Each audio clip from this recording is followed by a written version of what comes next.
Hi guys, मैं मोजीत और आप देख रहे हैं स्टडी धाम यूट्यूब चैनल। तो आइए देखते हैं दोस्तों, आज हम देखेंगे पार्ट्स ऑफ सेंटेंस। पिछले वीडियो में हमने देखा था kinds of sentence and types of sentence के सेंटेंस कितने प्रकार के होते हैं। आज हम देख लेते हैं कि एक सेंटेंस से क्या क्या भाग हो सकते हैं, क्या क्या हिस्से हो सकते हैं। इसमें मैंने एक सेंटेंस कहा राम इज स्लीपिंग, तो इस सेंटेंस में हमारा सब्जेक्ट क्या होगा, प्रेडिकेट क्या होगा। प्राथमिक तौर से हम सेंटेंस को दो भागों में विभाजित करते हैं, एक को बोलते हैं सब्जेक्ट और दूसरे को बोलते हैं प्रेडिकेट। तो सब्जेक्ट क्या होता है, जैसे मैंने लिखा है सब्जेक्ट हम जो कर्ता होता है जिसको हम कर्ता बोलते हैं, जो डूअर होता है या तो जिसके जो कोई कार्य करे तो या तो वो सब्जेक्ट कहलाएगा या जिसके बारे में कोई बात की जाए। जैसे यहाँ मैंने लिखा है कि राम इज प्लेइंग क्रिकेट। क्या कर रहा है? Ram is playing cricket, Ram cricket खेल रहा है। तो दोस्तों यहाँ राम एक कार्य कर रहा है, कार्य क्या है? वो प्लेइंग, मतलब खेलने का काम राम के द्वारा किया जा रहा है।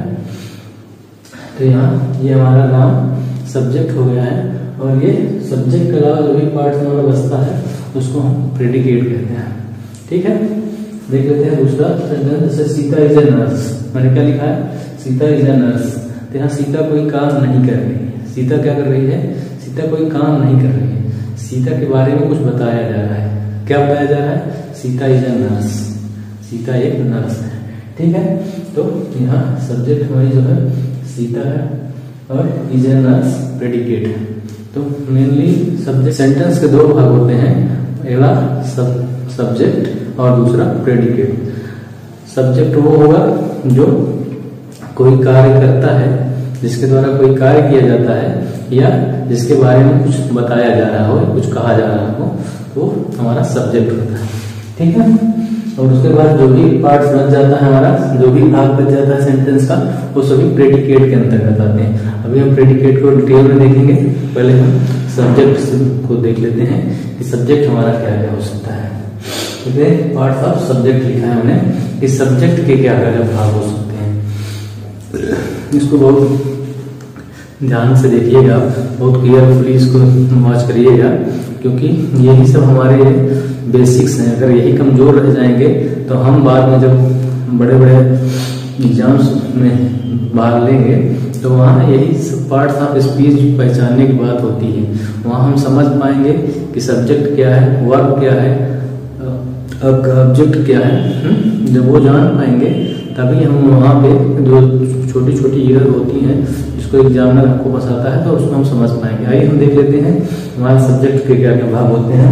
जैसे मैंने लिखा है सब्जेक्ट के मेनली दो पार्ट में पहले डिवाइड किया है। एक तो हेडवर्ड जो हमारा मुख्य वाक्य मुख्य शब्द होता है, उसको हम मेन वर्ड भी कहते हैं। एक क्या होगा? हेडवर्ड, और दूसरा क्वालिफायर हो सकता है। ठीक है, क्वालिफायर जो उसकी कुछ विशेषता होता है, उसके बारे में कुछ एडिशनल जानकारी दे। ठीक है, तो फिर मैंने देखा है कि क्वालिफायर्स को भी हमने दो भागों में डिवाइड किया है। तो एडजेक्टिव, दूसरा डिटरमिनर्स। क्या? डिटरमिनर्स। ध्यान दीजिएगा दोस्तों, जब मैं यहाँ आपको पढ़ा रहा हूँ तो आप एक चीज का विशेष ध्यान दीजिएगा कि मैं प्रोनाउंसिएशन कैसे कर रहा हूँ। जैसे मैंने बहुत से लोगों को देखा है कहते हुए कि इसको डिटरमिनर न पढ़ते क्या पढ़ते हैं? डिटरमाइनर।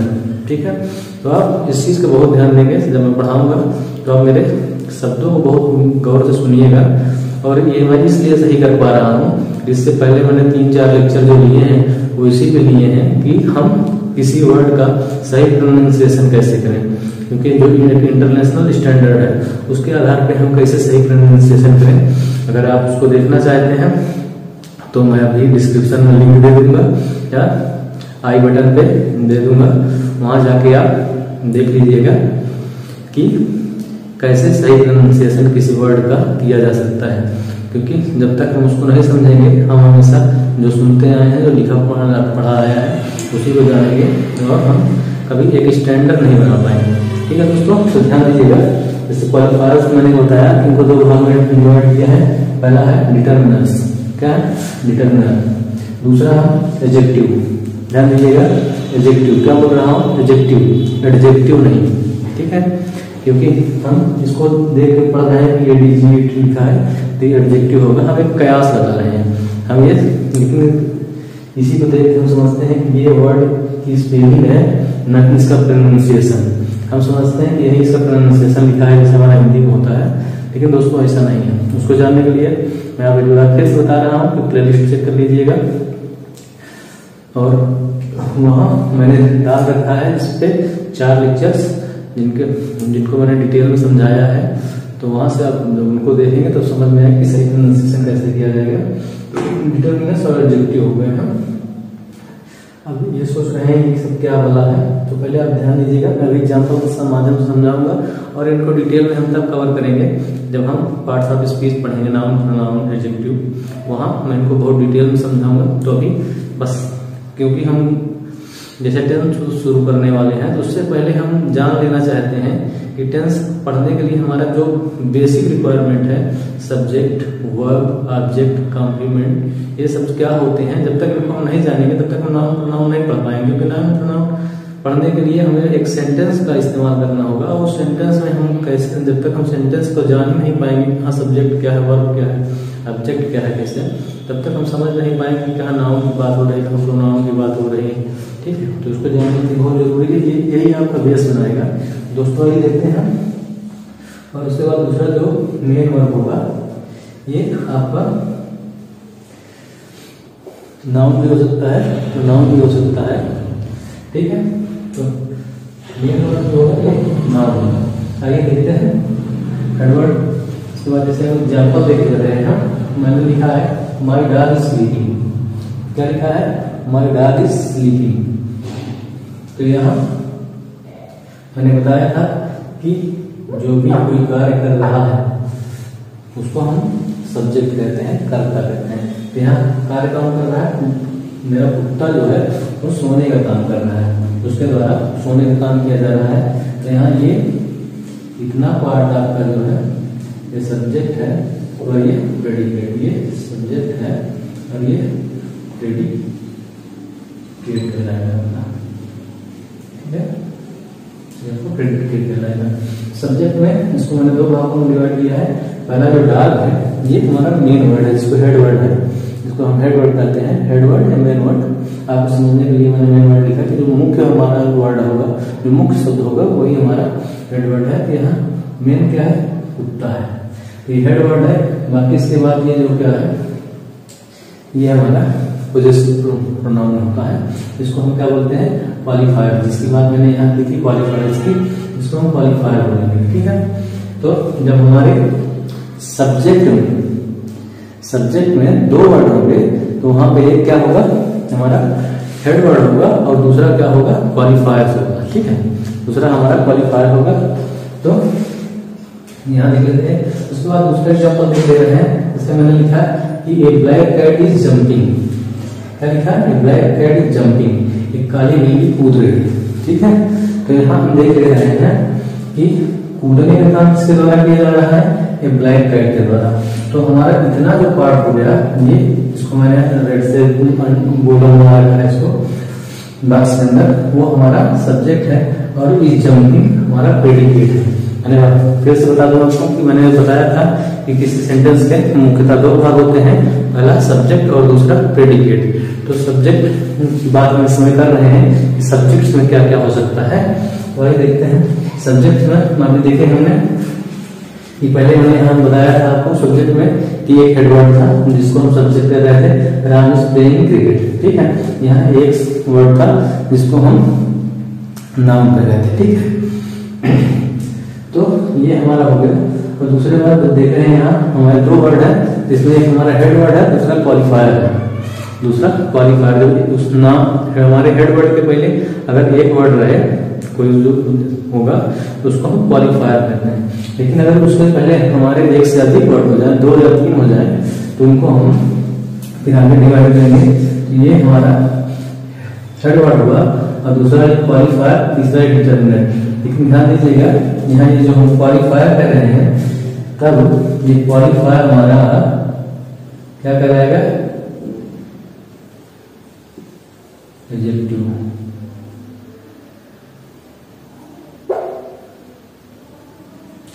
तब हमारा ये जो है क्वालिफाई यहाँ एडजेक्टिव होगा, ठीक है, मैं ऊपर लिख दे रहा हूँ। चलिए हमारा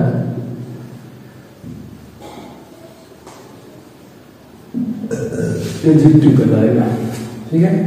और ये जो होगा हमारा क्या होगा, डिटरमिनर्स। अब आप सोच रहे होंगे डिटरमिनर्स क्या है, तो डिटरमिनर्स के बारे में जब हम आर्टिकल पढ़ेंगे तो हम तो विस्तार में देखेंगे। वैसे आपकी जानकारी के लिए बता दूं कि डिटरमिनर्स में हमारे आर्टिकल हो सकते हैं, हमारे पोसेसिव प्रोनाउन हो सकते हैं। तो इस तरह से हमारे बहुत सारे पार्ट्स हो सकते हैं जिनको हम अभी आपको समझाऊंगा सब बहुत सारी चीजें, तो आपका बहुत पजल हो जाएंगे, आप बहुत परेशान हो जाएंगे क्या क्या बता दिए। जैसे हम कोई चीज किसी छोटे बच्चे को कुछ खेलना सिखा रहे हैं, क्रिकेट खेलना सिखा रहे हैं, उसे हम बैट पकड़ा दिए हैं और सामने खड़ा कर रहे हैं शोएब अख्तर को, तो बेचारा देख के बेहोश हो जाएगा, वो समझ नहीं पाएगा क्या आ रहा है। पहले उसको हम बल्ला चलाना सिखाएंगे ना। तो यहाँ इसी तरह मैं आपको बता रहा हूँ कि आप पहले चीज ध्यान दीजिए कि ये डिटरमिनर है, जब ये तीन है तो ये एडजेक्टिव होगा, ये हेड वर्ड होगा। अभी आप उस पे ना जाइए कि डिटरमिनर्स क्या होते हैं, एडजेक्टिव क्या होते हैं, वही बस इतना जानिए ये एक होता है। जैसे मैंने तीसरा वर्ड लिखा है द ओल्ड मैन डाइड, यहाँ ये मैं कुछ कर नहीं रहा, मैं के साथ घटना हो रही क्या कि वो मर रहा है, तो इसके बारे में बताया जा रहा है हमको मैन के बारे में। यहाँ हमारा मैन हेड वर्ड हो गया और ये एडजेक्टिव होगा और ये हमारा डिटरमिनर होगा, ठीक है। हेड वर्ड, एडजेक्टिव और ये डिटरमिनर। एडजेक्टिव लिख लीजिए,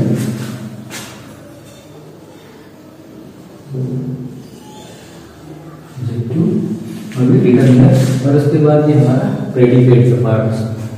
अच्छा, जब हम ये बात कर रहे हैं तो हमको जानना बहुत जरूरी है कि हमारे सब्जेक्ट में क्या क्या पार्ट्स ऑफ स्पीच का शामिल हो सकता है, ठीक है। हमारा सब्जेक्ट किन किन चीजों से बना हो सकता है, हमारे सब्जेक्ट में कौन कौन से पार्ट्स ऑफ स्पीच आ सकते हैं, ठीक है।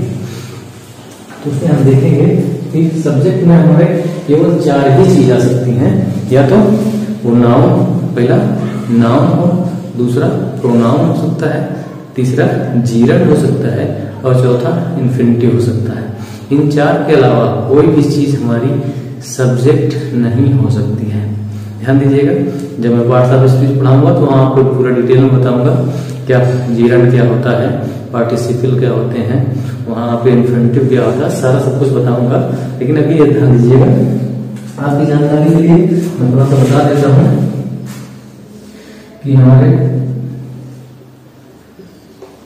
जीरंड जो होते हैं वो वर्ब प्लस आईएनजी फॉर्म, इसका आईएनजी फॉर्म होता है।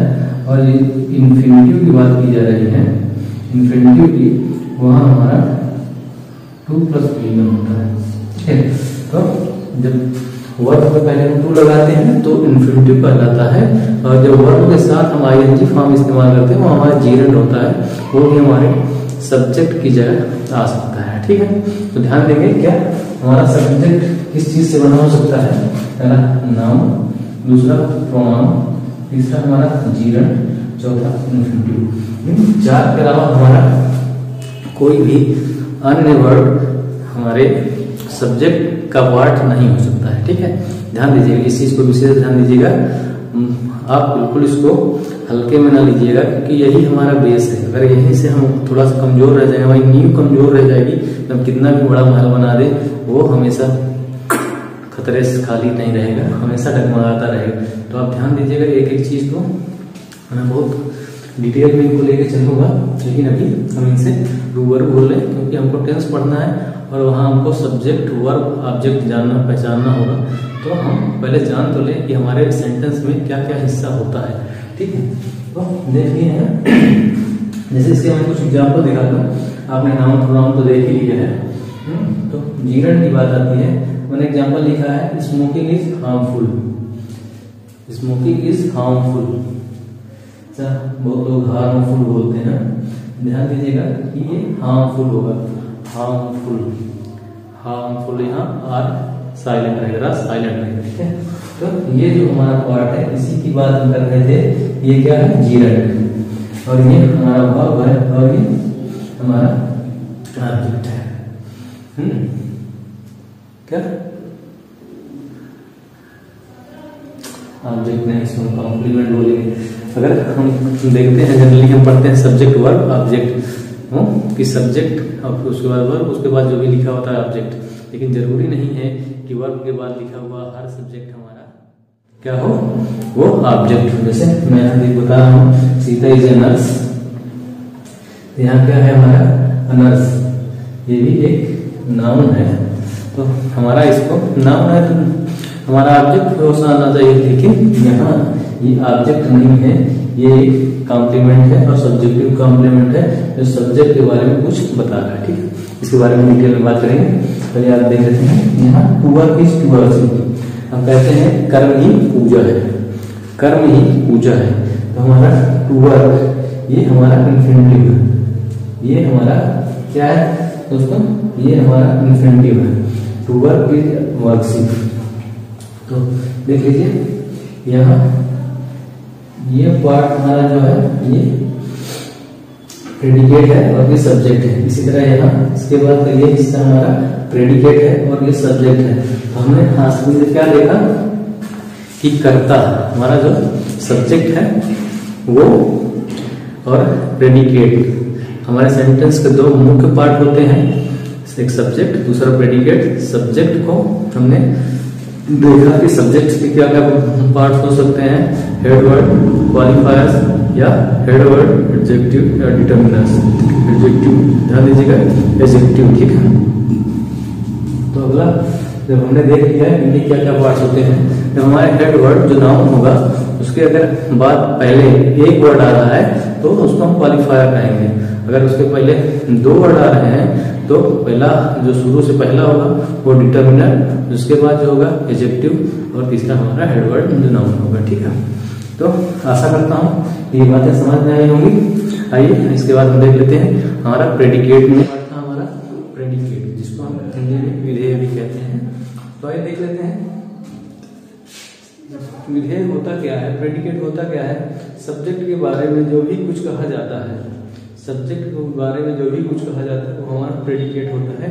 या तो ऐसे समझ लें कि सब्जेक्ट के अलावा जो भी हमारा आगे लिखा हुआ होता है वो सब एक प्रेडिकेट का हिस्सा होता है। जैसे सब्जेक्ट के बाद जहाँ से एक हेल्पिंग वर्ब, ठीक है, ये यहाँ एक कंफ्यूजन आपको हो सकता है, कभी कभी सब्जेक्ट के बाद हमारा एडजेक्टिव फ्रेज लिखा हो सकता है, तो एडजेक्टिव फ्रेज भी हो सकता है, वहाँ ध्यान दीजिएगा। ध्यान दीजिए सब्जेक्ट के बाद जहाँ से हेल्पिंग या वर्ब या मेन वर्ब कुछ भी शुरू होती है, हेल्पिंग या मेन वर्ब जो वर्ब कह सकते हैं, वर्ब के बाद का जो भी हिस्सा होता है वो हमारा प्रेडिकेट होता है। अच्छा, प्रेडिकेट के कई पार्ट्स हैं। पहला तो हम देख सकते हैं कि हमारा एक वर्ब हो सकती है, वर्ब में हमारी helping verb, main verb, model हो सकता है, और उसके बाद हमारा ऑब्जेक्ट हो सकता है, ऑब्जेक्ट, ठीक है। उसके बाद तीसरा हमारा पार्ट हो सकता है कॉम्प्लीमेंट,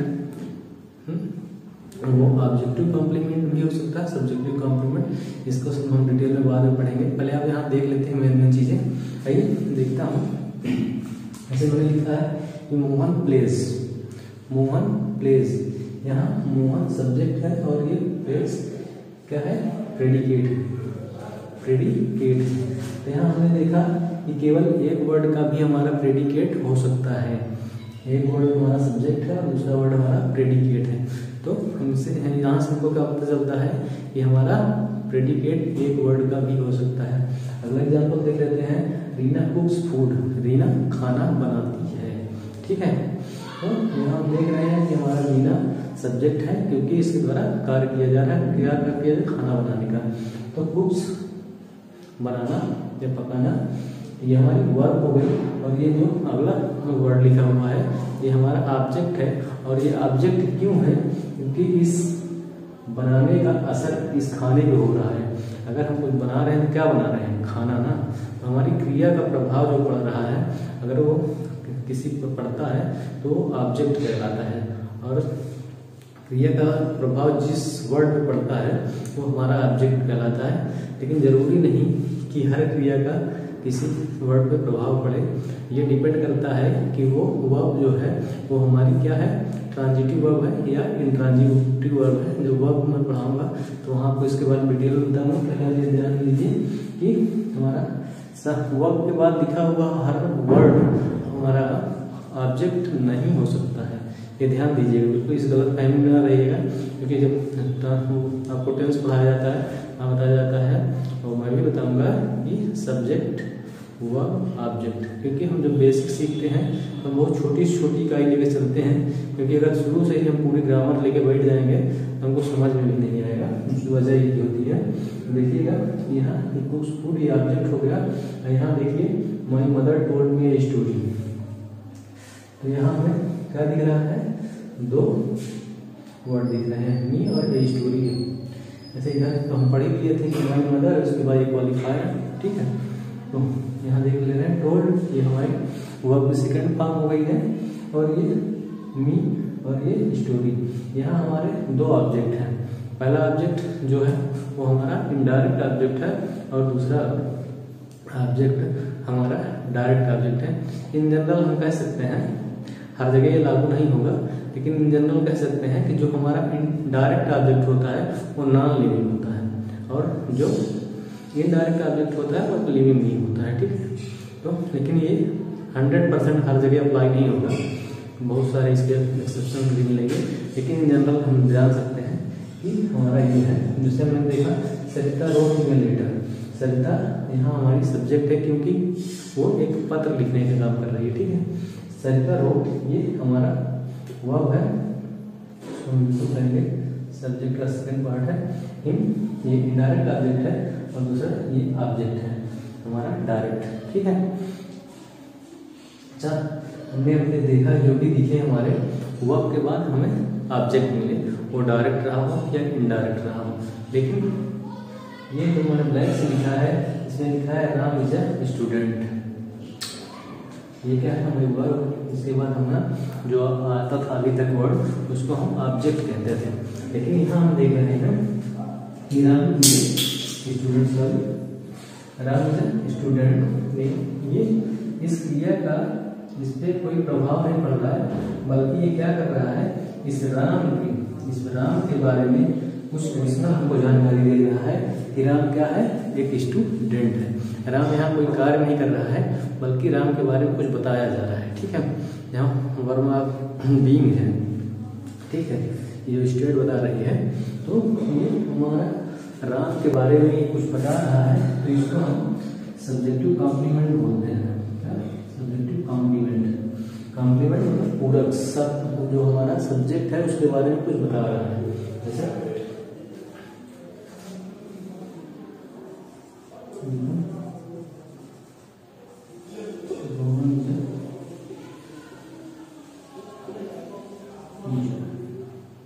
ठीक है, मैंने लिखा रोहन ये टीचर, ठीक है। यहाँ ये रोहन है और ये वर्ब है, ये हमारा सब्जेक्ट है, और ये हमारा वर्ब है, और ये टीचर। हमारा हिंदी में क्या होता है, हमको सिंगुलर नंबर को रिप्रेजेंट करने के लिए एक बताने की आवश्यकता नहीं होती, लेकिन इंग्लिश में जब भी हम सिंगुलर नाउन लिखेंगे उससे पहले आ लगाना जरूरी होता है, ठीक है। इसलिए हमारा ये